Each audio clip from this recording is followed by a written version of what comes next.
Olá, meus irmãos, tudo bem? Hoje é domingo, é o dia do Senhor, e temos a oportunidade de estarmos na casa do nosso Deus, junto com os nossos irmãos, não devemos desperdiçar ou perder essa oportunidade. De qualquer forma, gostaria de sugerir que você separasse alguns minutinhos para meditar na palavra do nosso Deus. Nosso texto hoje está lá em Lucas, capítulo 9, do versículo 10 até o versículo de número 17. Lucas 9, do 10 até o 17. Faça a leitura na sua casa e vamos meditar brevemente nesse texto. Essa passagem ela é bem conhecida, os evangelistas, todos eles, os quatro evangelistas narram esse evento.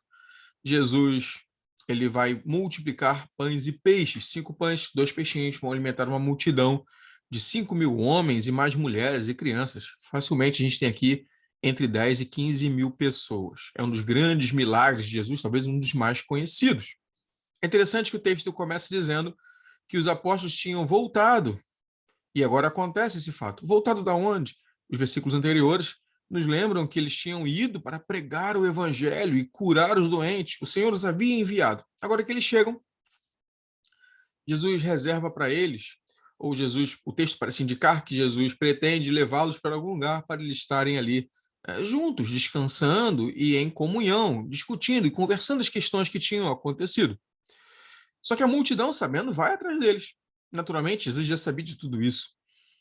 Mas a multidão indo até ele, Jesus não os recusa. Pelo contrário, Jesus continua ensinando-os, curando-os, estando com eles, servindo a este povo. Conforme o tempo vai passando, os discípulos preocupados, de forma inclusive justa, falam assim, olha, melhor eles irem embora, aqui a gente está num lugar deserto. E aqui esse texto vai nos mostrar várias coisas antes de Jesus fazer esse milagre. A primeira coisa que eu quero chamar sua atenção nesse ponto é que ele nos mostra como os homens precisam de Cristo. Esses homens tinham sido já, de alguma maneira, aquelas pessoas atendidas pelos discípulos. Agora, novamente, eles estão ali, a gente não pode dizer que são exatamente as mesmas pessoas, mas a mesma situação acontece, eles estão ali e para ouvir Jesus e serem curados. E Jesus os está tratando. Perceba que o texto diz que eles estão num lugar deserto, onde não há mantimento, onde não há fontes de água, eles não têm o que comer, o que beber. Provavelmente, como é um lugar deserto, eles vão ter dificuldade, inclusive, para acampar e dormir no frio do deserto. Mas eles não estão preocupados com isso. Eles precisam de Cristo. Há uma necessidade no coração deles. E isso os leva para lá mesmo sem ter o mantimento ou o que comer. Alimentar-se é uma das coisas essenciais para a vida, mas eles estão ali, porque mais essencial é ter a Cristo. Todos os homens precisam de Jesus, necessitam de Jesus.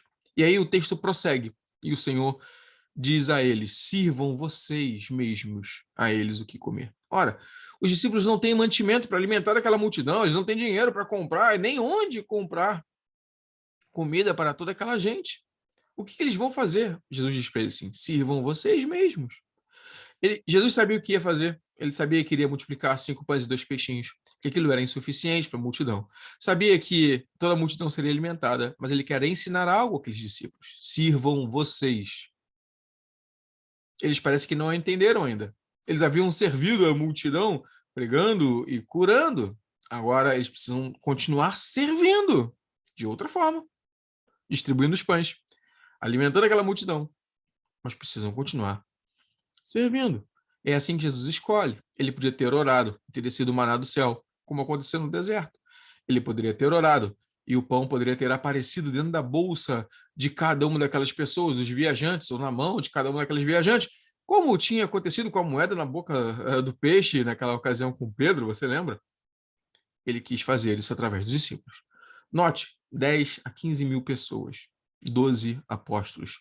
Jesus parte os pães, ora, parte os pães e os peixes, mas eles precisam distribuir. Cada discípulo distribuiu o alimento para mais ou menos 1.000 pessoas.